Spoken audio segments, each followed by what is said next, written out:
Tisztelt elnök úr! Október 30-ával érvénybe léptek ezek a megszorítások, amik elég hátrányosan érintették úgy az önkormányzatokat, mint a vállalkozókat. A Kovászna megye tanácsát hogy érintette ez a megszorítás, vagy megszorítás csomag pontosabban, mert? Ugyanúgy hátrányosan.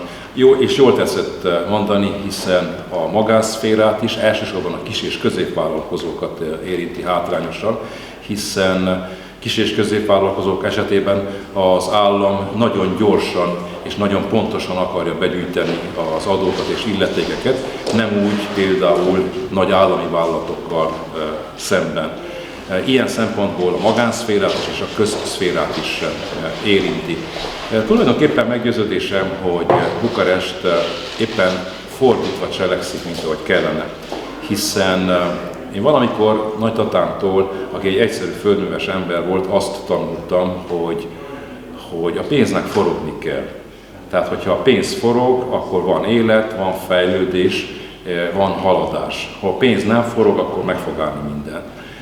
Másrészt pedig azt tanultuk közgazdászoktól, mert több alkalommal, amikor válságos időkbe kerültünk, akkor megkérdeztük okos embereket, egyetemi tanárokat, közgazdászokat arról, hogy válság esetében mit kell csinálni. És mindenki azt tanácsolta, hogy válság idejében a legfontosabb az, hogy közberuházásokra nagy energiát kell fektetni, hogy menjenek, hogy pörögjenek, mert hogyha van beruházás, akkor van vállalkozó. Ha van vállalkozó, vannak alvállalkozók. Ha vannak alvállalkozók, akkor vannak munkás emberek. Ha van munkavállaló, akkor van fizetés, és akkor a pénz ismét elkezd forogni egy adott társadalmon belül, egy adott országon belül, egy adott megyén belül. Ezzel szemben a mostani román kormány éppen fordítottját teszi ennek, hiszen egyik napról a másikra gyakorlatilag egyik éjszakáról másnap reggelig leállítottak mindenféle kifizetést. És ezek a kifizetések érintik a közberuházásokat, de érintik a magánszektort is, hiszen a vállalkozókról van szó. Olyan áldatlan állapotok kerültek elő, hogy leszerződött, elvégzett és leszámlázott munkálatokat nem lehet kifizetni, hiszen a kormány plafonálta azt a kifizetési összeget és mértéket, amit egy évben egy önkormányzat kifizethet.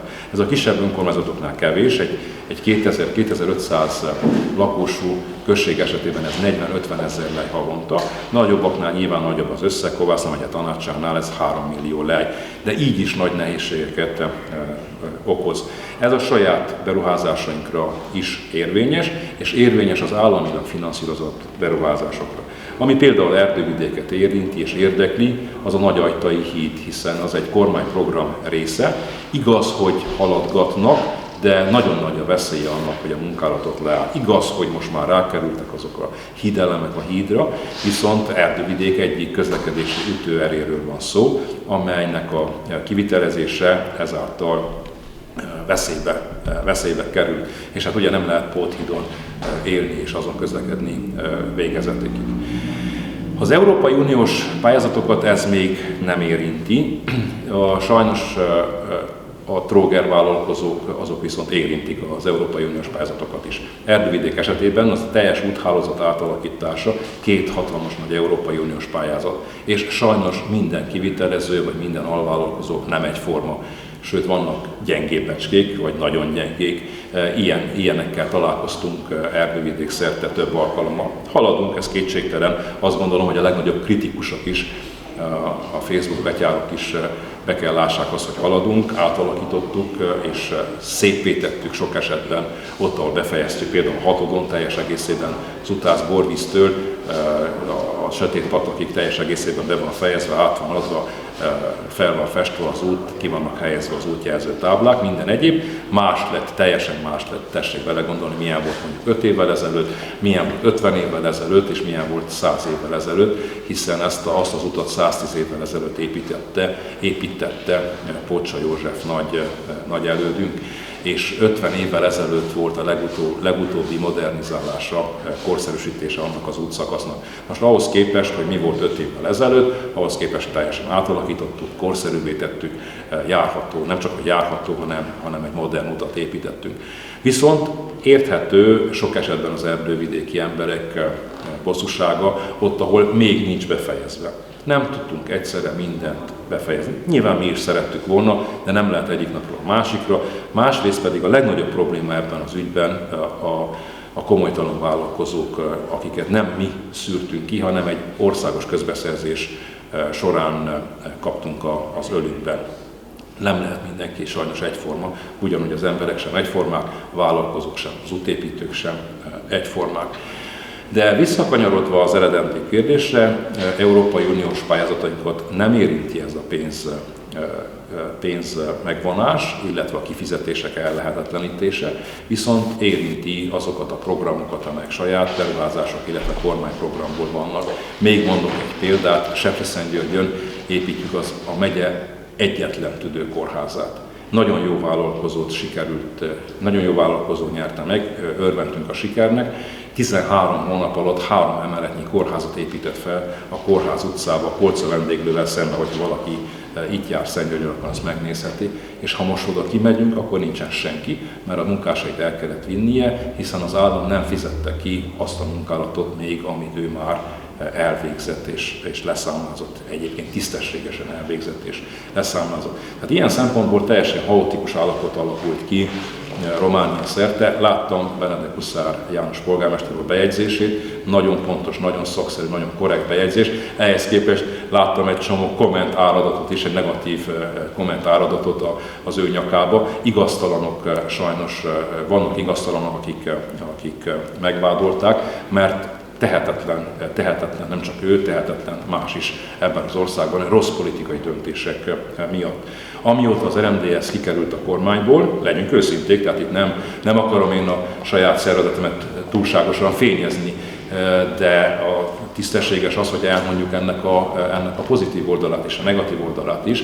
Tehát pozitív volt akkor is, láttuk azt a fejlődést, amit az RMDSZ kormányban volt, Cseka Attila volt a fejlesztési miniszter, és nagyon korrekt módon is tisztességesen útjai voltak a fejlesztési pénzeknek, azóta ez teljesen összeomlott.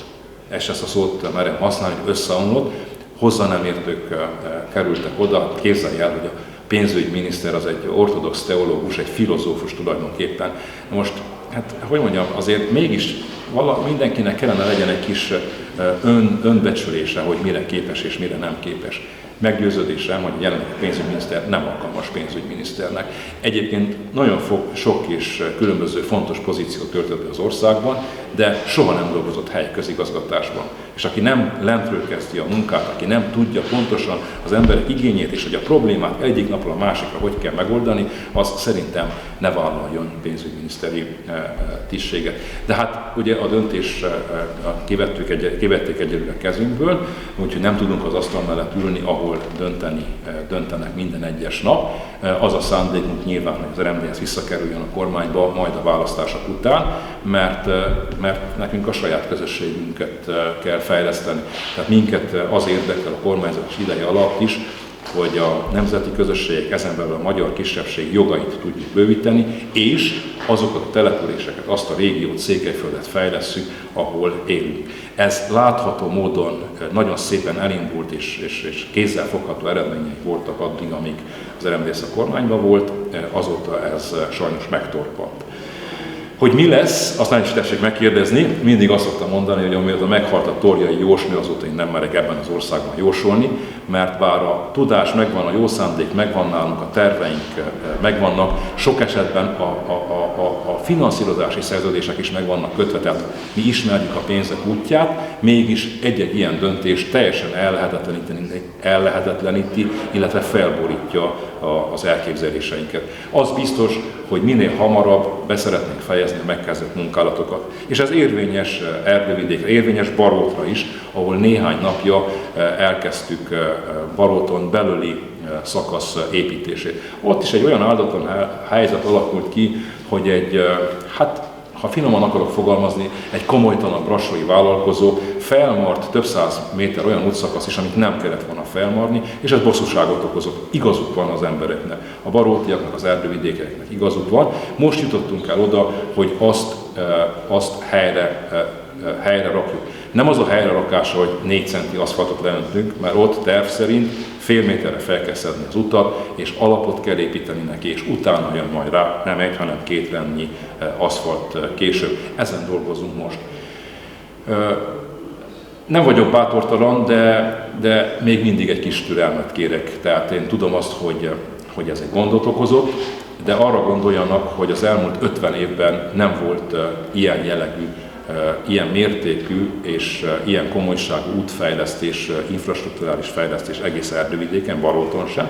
És mint ahogy látják, hogy máshol szépen sikerült megcsinálni, például Vargyason, hogy más nem mondjak, olyan lesz Olaszteleken, Baróton, Bivarcfalon és máshol is. Különböző cégek végzik. Ez a titka, mert mindig az emberek kérdezik, hogy hát miért lehet Vargyason jól csinálni, hogyha itt nálunk miért csinálták. Azért, mert egy közbeszerzés során így alakult, hogy különböző cégek vannak. És még akkor is, hogyha beleláttunk korábban, mert volt rossz tapasztalat különböző cégekkel, nem tudtunk ezzel változtatni. Azt tudjuk viszont, hogy mint egy ilyen kakas-tolas csendőr a hátunk mögött állunk, és minden nap egyes nap rázzuk őket, hogy jó irányba haladjon. Igen, azt szeretnénk, hogy minél hamarabb, minél tisztességesebben el lehessen végezni a munkákat. Költségvetés kiegészítés sem volt az idén, ez mennyire bénította meg az önkormányzatokat itt a megyében? Nem csak a megyében, az országban is teljes egészében. Ugyanis egy normális esetben a költségvetési év körülbelül felénél mindig megnézik, hogy na mit sikerült megcsinálni, mit nem, hova kéne még tenni pénzt. Ez így is történt az elmúlt 33 évben minden egyes esetben, hogy augusztusban, maximum szeptemberben költségvetés kiegészítést és átirányításokat lehetett végezni. Erről nincs is szó az idei évben, és nem is lesz szó, mert nincsen pénzük Bukarestben. Ugyanis elszámolták magukat. Ugyanúgy, ahogy egy családnak, ugye a közintézményeknek is a költségvetése 2 részből áll. Van a bevétel, és van a kiadás.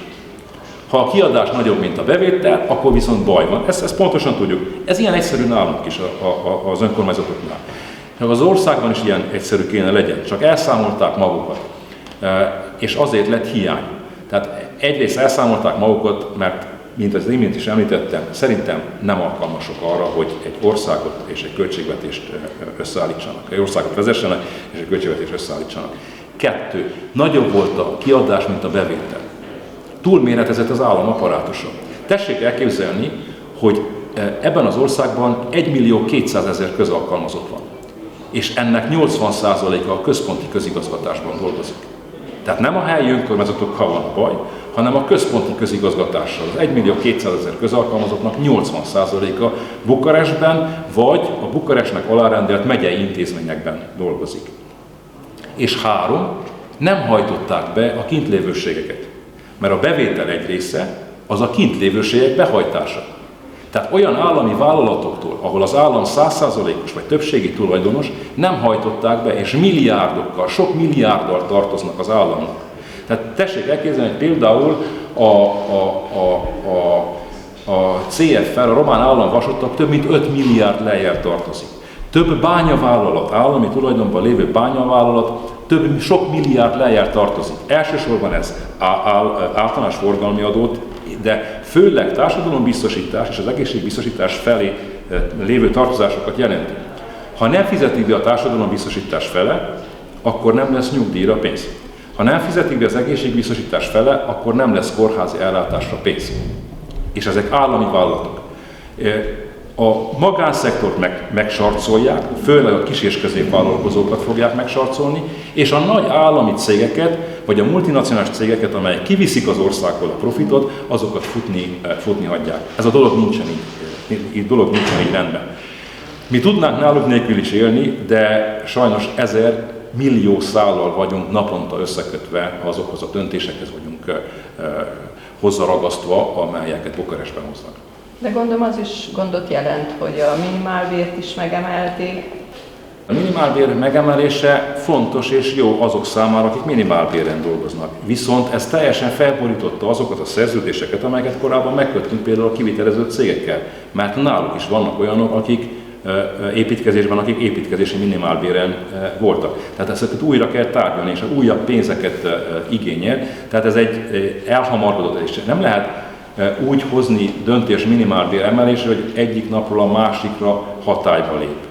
Mert hogy lépik konkrétan hatályba? Tehát van egy csomó procedúrája, mert nem csak egy könyvelési kérdés, hanem szerződésbeli kérdések is, amik azt kiszámolják, nem csak a kiszámolás, hanem az átalakítás és a pénzforrások megtalálása, hogy azt a többletet, amit okozott, azt miből lehessen kifizetni.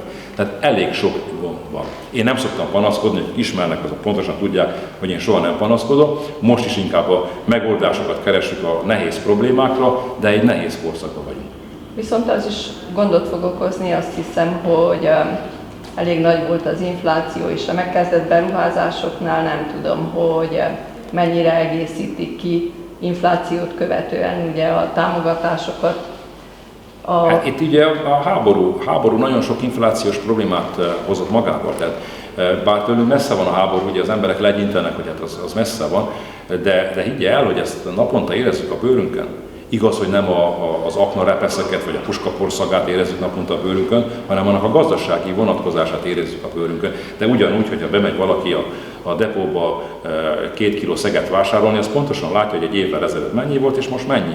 De ugyanígy van a közberuházásban is. Tehát ahogy van a magánberuházásokban, a magánéletben, hogyha valaki hátul egy istállót vagy egy csűrt akar építeni, akkor az látja, hogy az árak hogy elszaladtak az elmúlt években. De ez ugyanígy van egy hídépítés esetében is, ha az ajtai hídnál maradunk. De hát akkor megnőnek az önrészek, tehát ugye? Nőnek az önrészek. Mondok egy példát, tehát most fejeztük be, és nagyon-nagyon szépre sikeredett a Székelynemzeti Múzeum újraépítése. De közben az önrészünk az 32%-ra nőtt fel. Tehát az 5 millió eurónak 32%-át a megyei önkormányzat kellett kifizesse. Úgy, hogy korábban ez egy 2%-os önrésszel, illetve nyilván, hogy még néhány százalékos el nem számolható költséggel járt. És ebből már 32% lett. De ez most minden egyes helyi önkormányzatra is Persze. érvényes, hogy elég sok pályázatot megnyertek, igen. És akkor egyre nő az önrész, amivel... Kisebbeknek még nehéz, hitelfelvételhez folyamodtunk mi is, nekünk is van egy 33 millió eurós hitelvonalunk egy banknál. Ebből nyilván nem akarjuk lehívni a pénzt, vagy nem akarjuk mindaz összeset lehívni, mert akkor az a hitel újabb költségeket generál, de másképpen nem merünk nekivágni, és sajnos ez a helyzet a kisebb önkormányzatok esetében is. Hosszú távú tervezés nem nagyon van Romániában. Hosszú távú tervezés Romániában egyáltalán nincsen, de nálunk sem lehet, mert azt is megtiltották, hogy most tervek elkészítésére bármilyen pénzt elköltsünk. Holott ugye normális gazda ember nyáron szánkolt, télen meg szekeret tervez, és szekeret gyárt. Mi is télen elkészítjük a terveket, ahhoz, hogy nyáron lehessen dolgozni a tervek és a kivitelezés szerződés megkötése után. Most meg letiltották, november-decemberben nem lehet egyetlen egy lejt sem elkölteni tervek, elképzelések megvalósítására. És így maradhat-e pénz esetleg az önkormányzatok, némelyik önkormányzat számláján azzal, hogy így korlátozták? Minden önkormányzat számláján pénz fog maradni, amit el akarnak venni december végén. Tehát itt az a hátsó gondolat, hogy így gyakorlatilag az országban az önkormányzatok számláján valamennyi pénz marad, és azt majd központi szinten december 31-én össze fogják szedni, és felmutatják Brüsszelnek, hogy megoldották a költségvetési hiányt. Ez gyakorlatilag, hát hogy mondjam, ez egy ilyen szemfényvesztés.